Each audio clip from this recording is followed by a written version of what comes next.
राधे राधे। जय श्री कृष्णा। पिछले एपिसोड में हमने जाना कि भगवान सिर्फ मंदिरों या मूर्तियों में नहीं है, बल्कि वो हमारे चारों ओर हर चीज में मौजूद हैं। हमने यह भी समझा कि मृत्यु कोई अंत नहीं, बल्कि एक नया सफर है। आज हम गीता की इस यात्रा में और आगे बढ़ेंगे। 9वें और 10वें अध्याय को समझेंगे, जो हमें भगवान की दिव्यता और सृष्टि के रहस्य के बारे में बताते हैं। अध्याय 9, राज विद्या राज गुह्य योग से गोपनीय ज्ञान। जब अर्जुन ने भगवान के बारे में जाना, का मन शांत हो गया। अब कृष्ण उन्हें सबसे गोपनीय और पवित्र ज्ञान देने के लिए तैयार थे। कृष्ण कहते हैं, यह राज विद्या है, विद्याओं का राजा, और यानी सबसे गुप्त ज्ञान, भगवान और सृष्टि का संबंध।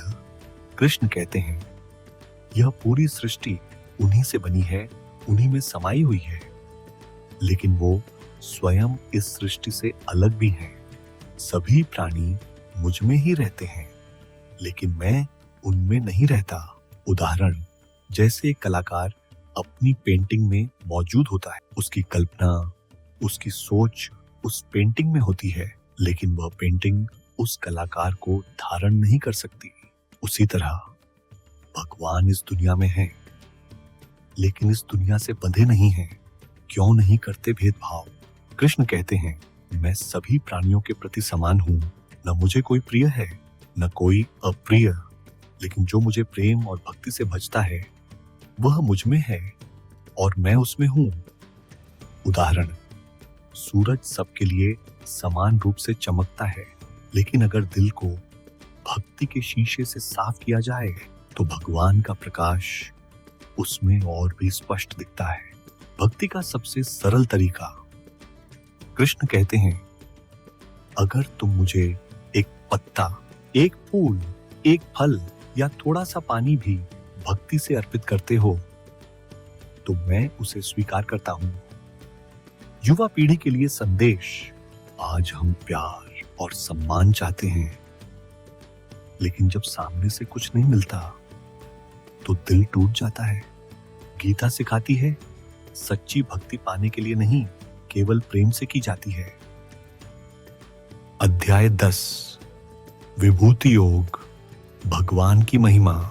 जब अर्जुन ने भगवान की महानता सुनी, तो उन्होंने पूछा, हे कृष्ण, मैं आपको कैसे पहचानूं?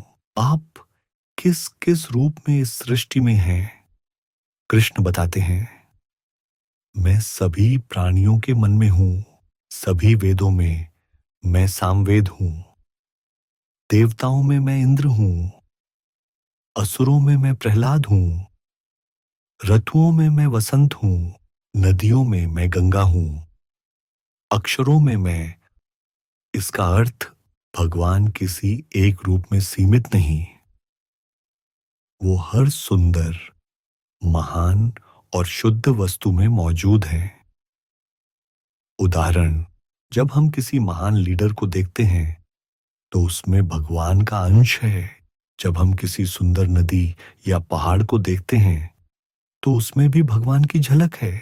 कृष्ण का संदेश, जो भी महान, सुंदर और शक्तिशाली वस्तु तुम देखते हो, वह मेरे ही एक अंश से उत्पन्न हुई है।